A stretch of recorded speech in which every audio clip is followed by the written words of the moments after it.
Hey guys, Josh Bureau here with Mountain View Chiropractic. So we're on the third day of the No Sugar Challenge. We made it to hump day, so we're on the downhill slope of the process. Hope you've enjoyed the journey. One of the things I'm getting a lot of feedback is a post I did the other day about monosodium glutamate and the fact that it was in the fruit snacks that we talked about. So today I went shopping again. I got one of the things that I always consider to be one of the sacred cows. When we talk about diet, nutrition, weight loss, one of the buzz things out there is yogurt. So yogurt is something that everybody thinks is a sacred cow, that it's healthy and it's a good thing for us to be eating.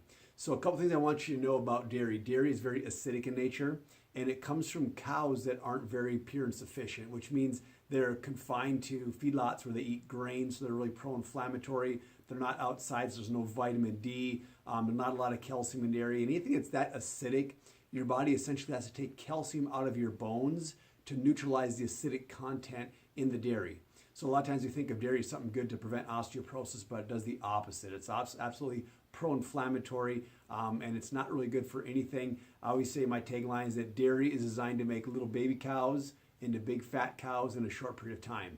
So I want to show you a couple things with yogurt here. This is Yoplait yogurt. Right in the top it says light, so it sounds good. On the side here it says fat-free yogurt. So I want you to know, when you go through the grocery store, if you see anything that says fat-free, fat-free instead should say increased sugar added. Because what's happening, anytime we take fat out of the food, it tastes horrible. So what we have to do to make it taste better is add a bunch of sugar back in, as well as food additives such as monosodium glutamate and its derivatives. What we want you to know is that monosodium glutamate's the buzz. Everybody knows that that's bad. So the FDA says that you have to label your food with monosodium glutamate, but it doesn't say that you have to add or label the foods that have free glutamic acid, which is the active ingredient MSG. So there's at least 40 to 50 different derivatives of of food additives that act just like MSG. And understand again, what MSG does is it makes your brain cells vibrate at such a high frequency until they explode, they lyse, or they die. And that's what makes you crave more food. So take the fat out, we add sugar, we add food additives that make these foods become addictive. So assume that most of your yogurt has MSG. So on this light yogurt, on the back, we look at this carbohydrates in one serving. This small little container has 16 grams of carbohydrates, which from the neck down, your body's gonna process as sugar. In addition to that, it's got 10 grams of sugar. So if we're going to look at a sugar-free diet, one of these has 10 grams of sugar. It's impressive the amount of sugar that has in it.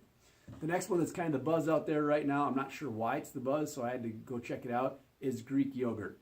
So this is Fei brand. There's a bunch from that store. I just grabbed this one. Right in the side, all natural, sounded pretty good.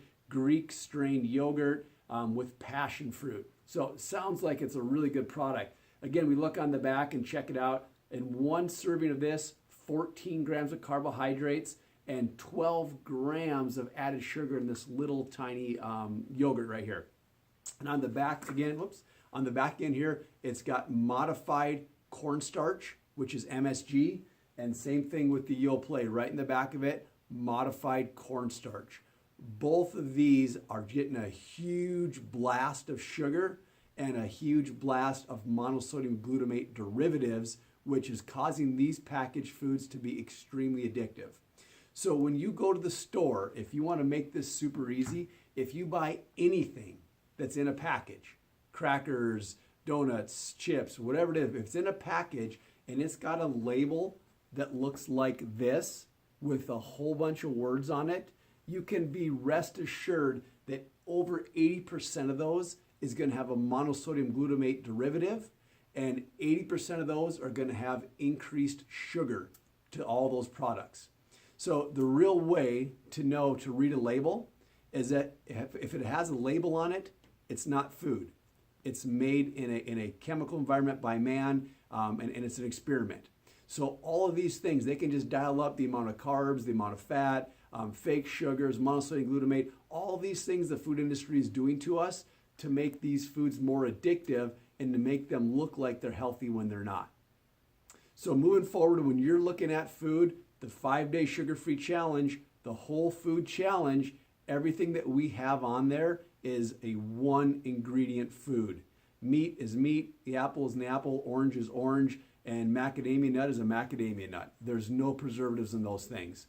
So as we move forward, we got a couple days left to dig in. If you felt the wagon a little bit with some sugar, get right back on and get rolling for the rest of the week. Tomorrow we're going to tackle another sacred cow, which is grain and bread, and I'm going to show you some things with that as well. How you think some of your whole grain products you're using are healthy when really they're not. Have a great day. Look forward to talking to you soon.